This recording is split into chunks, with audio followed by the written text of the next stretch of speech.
Nous sommes encore en période de Pâques.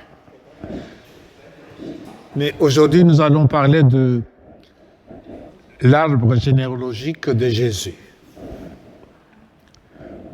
Vous savez, tout être humain appartient à une famille. Famille célèbre ou ignorée, petite ou grande, noble, riche ou pauvre. Famille composée d'hommes et de femmes bons, moins bons, médiocres, dignes et indignes. Ce matin, nous allons à la découverte des ancêtres de Jésus, tels que nous le présente l'Évangile selon Matthieu au chapitre 1er. La généalogie de Jésus est pleine de lacunes et d'irrégularités. Cette généalogie s'accorde mal avec une généalogie parallèle que l'on trouve chez Luc. La généalogie de Jésus à Matthieu se moque éperdument de la chronologie. Mais c'est précisément par ces irrégularités que cette généalogie est éloquente. Elle lance à sa façon un message. Alors il faut en retenir trois choses essentielles. Notons d'abord que les ancêtres du Christ sont répartis schématiquement, voire symboliquement, en trois séries de 4 générations depuis Abraham à David, 4 générations depuis David jusqu'à la déportation et 14 générations depuis la déportation jusqu'au Christ. Autrement dit, il y a d'abord la série des patriarches qui vivent de la promesse de Dieu, puis la série de rois qui font l'expérience du jugement de Dieu, et enfin la série des hommes qui rentrent de l'exil dans la patrie ravagée et qui reçoivent les consolations de Dieu. Alors, ces trois séries aboutissent au Christ, car c'est en lui que la promesse est accomplie, le jugement rendu et la consolation apportée. La vie de tous ces hommes converge vers lui. Et la cohésion et la grandeur de cette famille israélite vient de l'élan spirituel qu'il apporte vers le Christ. Alors on trouve dans cette famille des géants de la foi, comme Abraham, Jacob, David, Ézéchias et Josias. Des personnalités qui ont un relief formidable. Mais dans cette famille se trouvent des enfants terribles, des enfants prodigues, des enfants qui font aussi la honte de l'heure et qui sont une source permanente de chagrin. Cela va sans dire que Jésus est la sève qui assure la verdeur de toutes les générations et leur communique la vitalité de la foi. Voilà ce que la généalogie du Christ doit en premier lieu nous apprendre. Il y a un second et merveilleux enseignement qui se dégage de la généalogie du Christ. Il n'y eut pas que de patriarches et de rois dans la famille de Jésus. Vous savez, l'Évangile ne cache pas qu'il y eut aussi beaucoup d'enfants terribles dans la famille de Jésus, et cela n'est pas resté platonique du tout. Il y a dans cette famille du Christ 4 femmes très peu recommandables que Matthieu semble citer intentionnellement dans sa généalogie. La première, Tamar, d'origine peut-être cananéenne, a commis un inceste. Vous savez avec qui? Avec son beau-père, Judas. La deuxième, c'est Bethséba, hittite, peut-être une asiatique. Hittite, la maîtresse du roi David, la femme de Uri. Elle a commis l'adultère. Les deux autres sont Rahab, la prostituée, cananéenne. C'est peut-être aussi une arabe. Et Ruth, la moabite.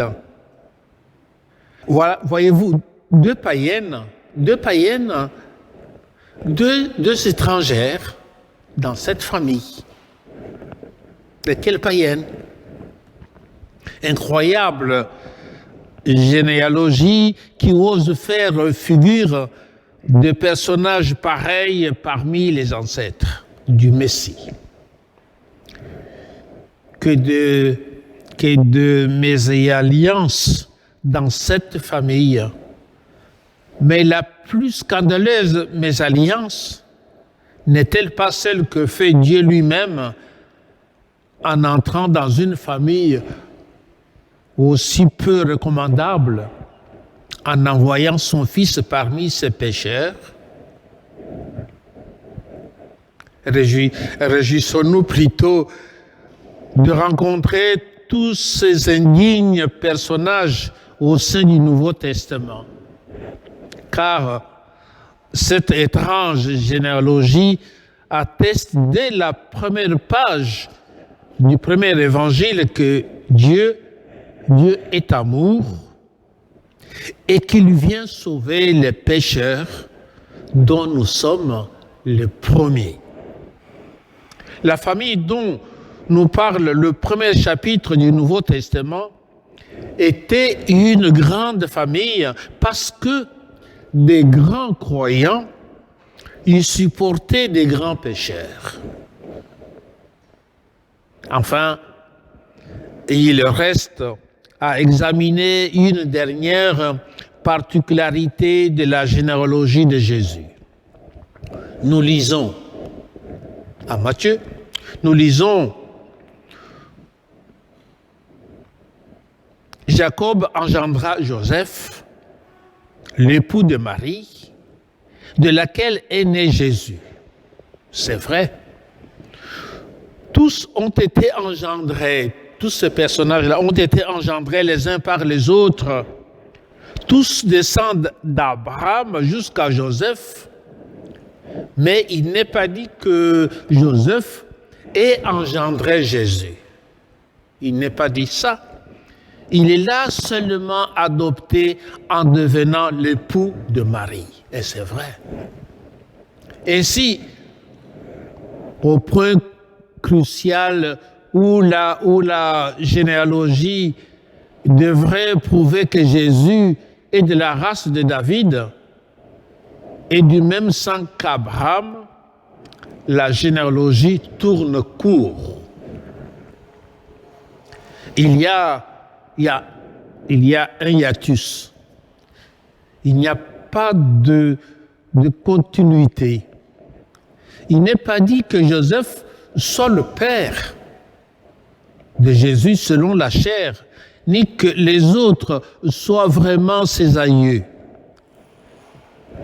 Jésus ne leur enfant que par adoption. Le dernier échelon de la généalogie n'est pas rattaché aux autres par les liens du sang.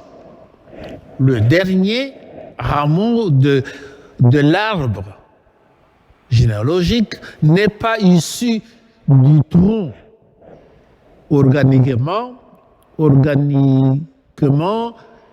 naturellement. Il a été greffé dessus. Et cette lacune, chers amis, cette lacune est significative. Elle nous rappelle que Jésus n'entre pas dans une famille par simple hérédité. Personne n'a le christianisme dans le sang. Et personne ne peut le transmettre à ses descendants comme l'on transmet des qualités héréditaires. On n'est pas chrétien d'office. On le devient par un choix personnel, par un acte de foi semblable à celui de Joseph qui adopte Jésus. Alors, cette généalogie nous propose donc un formidable élargissement du sens familial. Le même élargissement que Jésus proclamera en disant « Qui sont ma mère, mes frères, mes sœurs ?» Vous savez la réponse.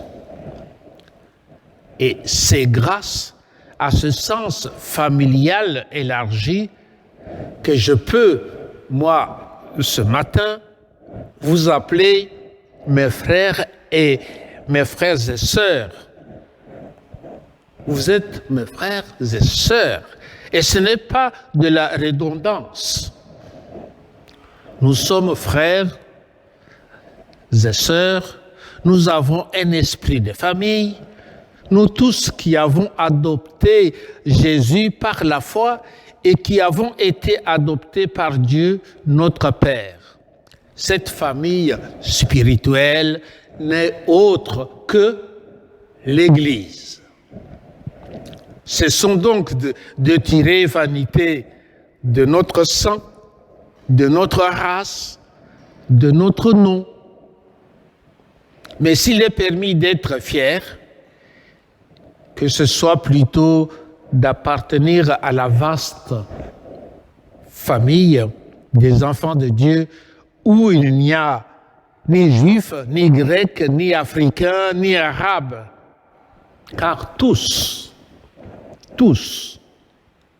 sont un dans le Christ Jésus. Christ Jésus, tous branches et rameaux d'un seul arbre généalogique dont nous tirons la sève et dont le feuillage ne se flétrira jamais. Qui dit mieux? Merci.